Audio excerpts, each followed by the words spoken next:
रसगुल्ले के साथ साथ ये मोस्ट रिकमेंडेड है, क्योंकि हमारे वो साथी, हमारी वो माताएं बहनें जिनको डायबिटीज़ है, उनका मीठा खाने का बहुत मन करता है, तो विश्वास मानिए अपने खाने के साथ आप एक बार ये ले सकते हैं, डॉक्टरी सलाह नहीं है। वास्तु के अनुसार भी आप देखेंगे और रहन सहन, धोती पहनने की स्टाइल, तो आपको ऐसा लगेगा कि आप साउथ इंडिया में हैं, केरल, कर्नाटका, तमिलनाडु।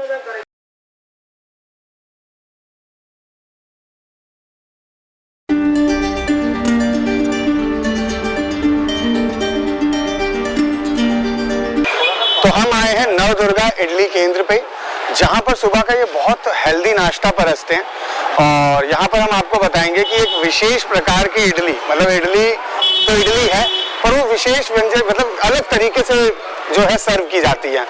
तो क्या है विशेष, क्या प्राइस है और क्यों आपको यहाँ आना चाहिए, एक्सप्लोर करते हैं। तुरंत बिकता रहता है। हाँ, मतलब मैंने देखा, इन्होंने बताया 7 से 11 में, खुद ही देखा हूँ इन लोगों के पास टाइम नहीं, 1 मिनट का टाइम नहीं रहता है। हम लोग कैसे कैसे लाइन लगा लगा के लेते हैं। कभी कभी कम भीड़ रहती है, लेकिन हमेशा ज़्यादा भीड़ रहती है, बहुत भीड़ रहती है। चलिए ठीक है, एंजॉय करिए।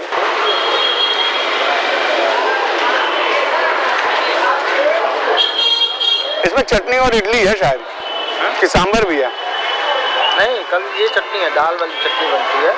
तो एक्चुअली ज़्यादा तो यहाँ पे लोग इसी को पसंद करते हैं। वो जो सांभर होता है ना, ज़्यादा नहीं पसंद करते, इससे ज़्यादा पसंद। इस तरह की इडली मैं पहली बार खा रहा हूँ। पहली बार खाने का मतलब कि जो सिर्फ चटनी के साथ सर्व की गई है, और क्रीमी टेस्ट है, जो एक दाल की क्रीमी चीज़ें होती है, जो मतलब ग्रेवी होती है, हैवी ग्रेवी, आप देख सकते हैं, यूनिक टेस्ट है। और मैं हमेशा अपने चैनल पे कहता हूँ, इसे खाने के बाद आप ज़रूर कह सकते हैं कि ऐसा देश है मेरा। अच्छा है, मेरे हिसाब से नवदुर्गा इडली केंद्र मस्त ट्राई है। एक बार खाएंगे, दोबारा खाए ना खाएं, पर अगले को रिकमेंड ज़रूर करेंगे। तो ज़रूर आइए और एंजॉय करिए। नमस्कार साथियों, हमारा अगला पड़ाव है शिवालय के पास। और शिवालय क्या है, क्या इसका इतिहास है, ये हम जानेंगे शुक्ला जी के माध्यम से। तो Shukla ji, over to you. उत्तर वाहिनी गंगा होती हैं, जो कि बनारस में हमेशा आप देखते आए हैं कि गंगा उत्तर से बह रही हैं, गोमुख से विभिन्न दिशाओं की ओर, लेकिन केवल बनारस काशी में ये दक्षिण से उत्तर की ओर बहती है। तो यहाँ दक्षिण और उत्तर का अभूतपूर्व समन्वयन है।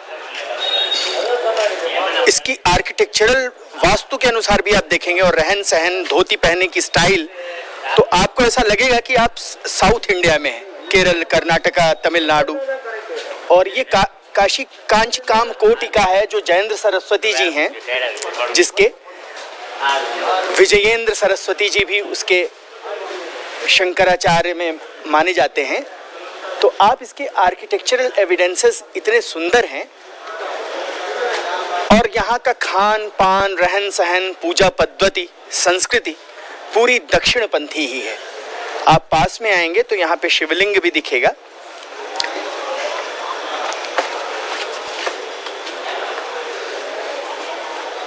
सुंदर नंदी का दर्शन होते हुए, style of architecture is a typical south Indian style pattern, जिसमें आपको स्तंभ, कलाकारी और हाथी के सूंड के अलंकरण की तकनीक है। और सोचिए, पत्थरों को इस तरीके से तराशा गया है कि वो कंक्रीट से बहुत साल तक उनका आविर्भाव रहता है। निरंतर वो सुंदर इको फ्रेंडली आबो हवा देते हैं, और बिना किसी एसी के भी यहाँ पे नेचुरल इको फ्रेंडली ठंडक आपको महसूस होगी। तो ऐसा सुंदर काशी का कांची कामकोटि मंदिर है, जैसा कि आप इसको देख रहे हैं। और यहाँ से हम लोग दक्षिण विचारधारा की ओर बढ़ेंगे, और दक्षिण विचारधारा की ओर बढ़ते हुए आप ये भी देखेंगे कि यहाँ की संस्कृति क्या है, पद्धति कर्म क्या है, आर्किटेक्चर कैसा है, कैसे छोटी सी जगहों में कई हाथी खड़े किए जा सकते हैं, बड़े बड़े पेड़ एक छोटी सी गलियों में लगे हुए हैं, और किस प्रकार की ऊर्जा है। चूंकि हम लोग इसको यूट्यूबर के माध्यम से, कैमरे के माध्यम से दिखा रहे हैं, लेकिन जब तक आप आएंगे नहीं तब तक आपको महसूस नहीं होगा, और जब तक वो महसूस नहीं होता पंचेंद्रियों द्वारा तब तक आप उस भाव विशेष को पा नहीं सकते। उसके कुछ भाग तक तो आप पहुंच सकते हैं, लेकिन जिसे हम होलिस्टिक कहते हैं, संपूर्ण रूप में पहुंचने के लिए आपको काशी और बनारस आना होगा और तीर्थाटन करना ही होगा।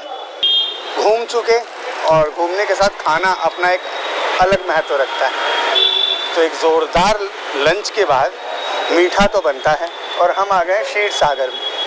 क्षीर सागर की जो मिठाई है वो बनारस में बहुत फेमस है और उसकी कुछ विशेषता हम पहले शुक्ला जी से जानेंगे और फिर हम लोग मिल के खा के फिर देखेंगे क्या खासियत है। जैसा कि हम जानते हैं कि क्षीर सागर जो है भगवान विष्णु नारायण का शयन क्षेत्र है और वो क्षीर जो है दुग्ध सागर कहलाता है, श्वेत। वैसे ही हम लोग 56 भोग का स्वाद काशी प्रदक्षिणा, काशी तीर्थाटन के दौरान करते हैं और इसकी मिठाई का भी एक अपना अलग रस है, क्योंकि इनके स्वयं के गौ रस से और गौधृत से ये मिठाइयाँ बनाते हैं, लोगों को खिलाते हैं और आनंदातिरेक करते हैं। इस स्वाद के साथ हम लोग क्षीर सागर की ओर प्रस्थान करते हैं और सुस्वादु व्यंजन का स्वाद लेते हैं।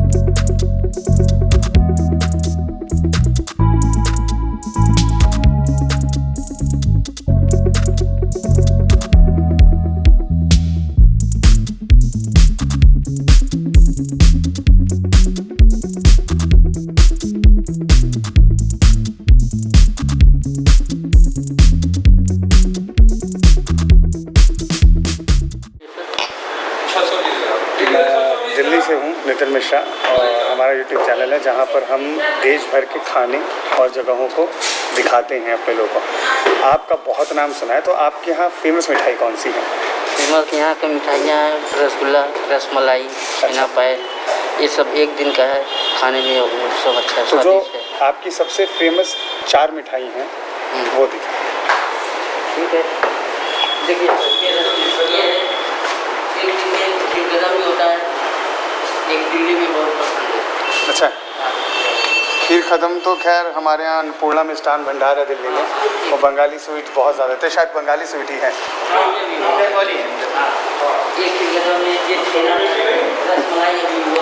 अच्छा, रसगुल्ला कौन सा है आपके रसगुल्ले की खासियत?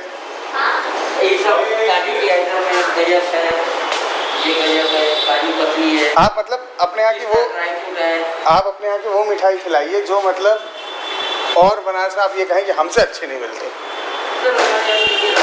रसमलाई फेमस है, एक काली मोदक होता है। कहाँ है? ये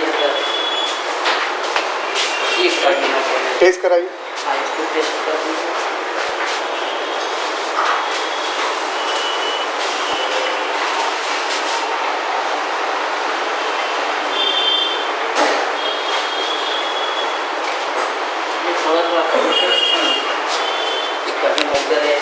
ये दाल मुगदल हमारे यहाँ प्रसिद्ध है, मूंग दाल से बना हुआ।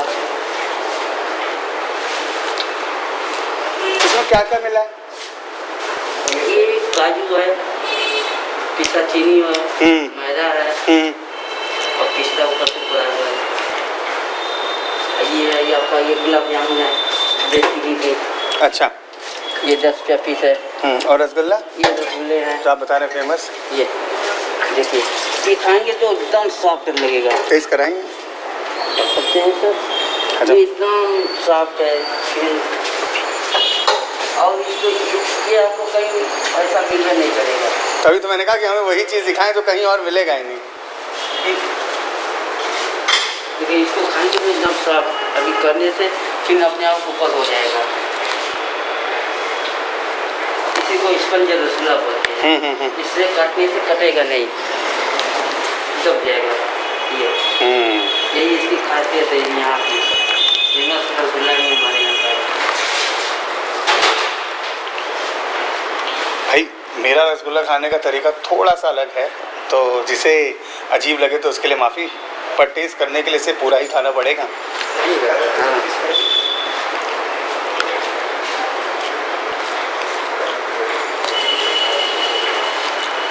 वाकई बहुत अच्छा है। सबसे बड़ी बात यह है कि बहुत ज़्यादा मीठा नहीं है, उतना ही मीठा है जो आपको अच्छा लगे। श्री सागर का मुझे रसगुल्ला बहुत बेहतरीन लगा। क्या रेट होता है आपके रसगुल्ले का? ये रसगुल्ले का 10 का रेट है। 10 रुपये का। आज के टाइम पे अगर आपने खाना खाया और आप एक रसगुल्ला खाएं तो आपके स्वाद को ये अच्छा भी करेगा और आपको मज़ा बहुत आएगा। और डायबिटीज के लिए सिरादार तो लोग खिलाते हैं। अच्छा, एक शुगर फ्री है। शुगर फ्री रसगुल्ला है? नहीं, शुगर फ्री रसगुल्ला नहीं है, शुगर फ्री मिठाइयाँ हैं। अच्छा, एक ही आइटम है। कौन सा शुगर फ्री का?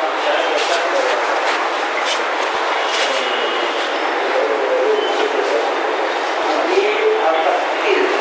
तिल। ये तिल पड़ा है और आता है, इसी के साथ आपको ये शुगर फ्री न्यूट्रियल पाउडर डाला गया है। अच्छा, इसमें शुगर का कोई वो नहीं है, चीनी का इस्तेमाल। तो आप लोग ऑनलाइन पे भी डील करते हैं? एक मिनट का हम मंगेंगे। ये शुगर फ्री आपको अच्छा नहीं लगेगा। अच्छा, टेस्ट करिए। वैसे कहना नहीं चाहिए, मैं डायबिटिक ही हूँ। तब तो आपको बहुत अच्छा लगेगा। मैं डायबिटिक ही हूँ, पर ये हटा दियो भाई। कई तरह क्या नाम है इस मिठाई का? ये तिल लड्डू बोलते हैं, लड्डू तिल शुगर फ्री। ये शुगर फ्री तिल लड्डू है और मेरी तरफ से रसगुल्ले के साथ साथ ये मोस्ट रिकमेंडेड है, क्योंकि हमारे वो साथी, हमारी वो माताएं बहनें जिनको डायबिटीज़ है, उनका मीठा खाने का बहुत मन करता है, तो विश्वास मानिए अपने खाने के साथ आप एक बार ये ले सकते हैं। डॉक्टरी सलाह नहीं है, ये एक यूट्यूबर की सलाह है जो खाने को और किसी भी जगह को एक्सप्लोर कर रहा है।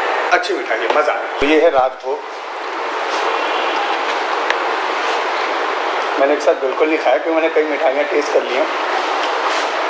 रसगुल्ले की ही तरह ये भी बहुत सॉफ्ट है और मिठाइयाँ तो क्योंकि एक फेमस दुकान है तो जाहिर सी बात है कि मोस्ट रिकमेंडेड यहाँ की मिठाई है। और मैं एक मिठाई को नहीं कहूँगा, आप आएँ, अपनी ज़रूरत के हिसाब से भी बता सकते हैं और जैसी आपकी ज़रूरत है उसके हिसाब से आपको मिठाई रिकमेंड कर देंगे, या आप अपनी पसंद के हिसाब से भी खा सकते हैं। जैसे मैंने यहाँ पर मलाई रोल और अभी मैं राजभोग खा